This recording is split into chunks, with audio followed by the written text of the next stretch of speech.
Niin yhteistyö tässä työssä ehkä tuli parhaiten esille just niissä meidän palavereissa, mitä pidettiin, että siellä oli mahdollisimman monta asian tiimoilla pyörivää ihmistä paikalla ja sitten keskusteltiin tosi paljon, mitä oli tullut mieleen siihen mennessä ja sitten oli montaa eri mielipidettä ja näkökulmaa ja sitten niistä yritettiin sit saada se oikein ja todennäköisin esille, että kyllä se mun mielestä ainakin niiden palaverien kautta se yhteistyö toimi niin kuin hyvin, että ei ollut semmoista sähköpostikirjeenvaihtoa tai vastaavaa. Ja yhteistyö toimi mun mielestä ainakin ihan hyvin. Että jos oli jotain kysyttävää, niin sai joltain aina vastauksen, että sitten oli niin monen eri alan ihmisiä, että se toimi kyllä. Kyllä, ja sitten käytiin niitä kirkkokierroksia. Niin, se oli mielenkiintoinen. Siellä käytiin Marian kirkossa ja Marttilan kirkossa katsomassa niitä keskiajalta säilyneitä ovia ja sitten katsottiin vähän Marian kirkossa maalauksia, oli näitä rakentajamaalauksia ja tällaisia. Et oli hyvä, että ihmiset lähti siihen mukaan, että ei mun tarvinnut yksinäni miettiä, että mitä mä nyt teen ja lukea kotona niitä lähdekirjallisuuksia ja näitä, vaan että oli just ihan konkreettista kanssakäyvistä. Joo, ja siinä sai samalla vaihtaa mielipiteitä reissun aikana ja sillä lailla. Ja oppii enemmän. Joo, se oli kyllä ihan semmoinen tosi mukava, että tämä on mulle itselle henkilökohtaisestikin varmaan jää ehkä parhaana hankkeena sillä lailla mieleen, että on saanut pistää omaa sydäntä oikein sinne mukaan.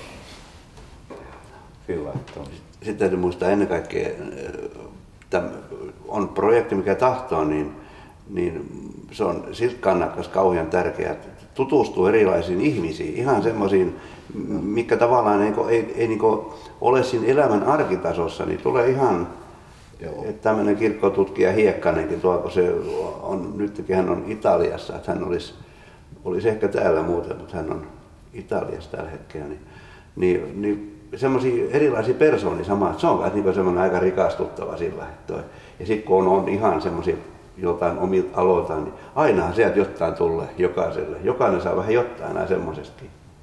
No ohjauksen merkitys tässä työssä, niin siinä oli yhtenä hyvänä ohjaaja tämmöinen meidän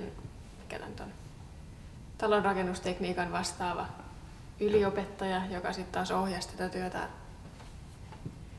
niin kuin rakenneteknisistä näkökohdista. Et se oli kyllä hyvä, koska hänet voi aina mennä kysymään, että soitti yli edellisenä päivänä, että olisiko huomenna aikaa, että mulla olisi taas ongelma.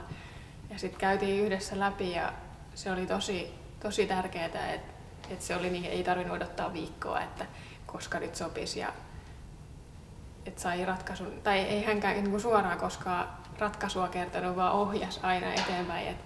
Että mitäs jos sä katsoisitkin sitä niin kuin näin päin ja ei niin kuin kertonut. Tai eihän siinä itse mitään oppinut, jos olisi sen ainoastaan vaan, että tässä on vastaus, että katso siitä vaan kertoo, että mistä mä löydän lisää tietoa johonkin laskentaohjelmaan tai vastaavaan.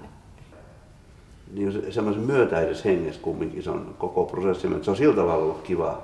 Ja semmoinen, sanoisiko semmoinen lepposa, että se on ollut semmoinen virallisuus on ollut sitten vähän sillä pois, että se on ollut ihan kiva sillä. Joo, se oli siitä hyvä, kun meillä oli kaikilla niin kuin oma tontti. Sirkku antoi valtavat määrät tietoa, että mistä mitäkin saa ja Markuksella oli oma rooli. Vesalla oli oma rooli. Ja sä koordinoit kaikki. Kyllä, ja sitten Elina teki siinä ja sitten kuitenkin meille ei tullut niin ristiriitaista tietoa sillä missään kohtaa ja sitten kun oli joku ratkaisumalli esimerkiksi, että mitä ratkaistaan, niin se ratkaisi, kuka parhaiten tiesi siitä asiasta, niin eikö se ollut yksi tosi hyvä pointti siinä?